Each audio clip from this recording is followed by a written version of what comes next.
ওসব লক্ষ্মী ভান্ডার টান্ডার ছেড়ে দেন, বিজেপি এলে 3000 টাকা দিব, সবাই বলবেন। অন্নপূর্ণা ভান্ডার হবে। ক্যামেরার সামনে বলছি, এই কত বড় 2 নম্বরই। আপনারা ভাবুন যে আপনারা 17টা রাজ্যে ক্ষমতায় আছে, এই 17টা রাজ্যের মধ্যে যদি একটা রাজ্যে বিজেপি সবাইকে 3000 বলছে, তো 1500 করে অর্ধেক যদি দিতে পারে, আমি রাজনীতি ছেড়ে দেবো। আপনাকে লক্ষ্মীর ভান্ডার দিতে হবে না, লক্ষ্মীর ভান্ডার মমতা ব্যানার্জি আছে, দিচ্ছে। আপনারা পারলে খালি 1000 টাকার গ্যাসটা ফ্রি করে দিন।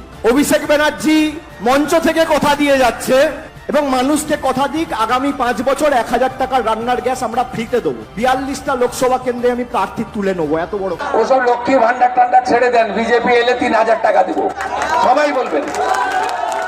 অন্নপূর্ণা ভান্ডার হবে, 3000 টাকা দিব। আপনারা 17টা রাজ্যে ক্ষমতায় আছে, এই 17টা রাজ্যের মধ্যে যদি একটা রাজ্যে বিজেপি সবাইকে 3000 বলছে, তো 1500 করে অর্ধেক যদি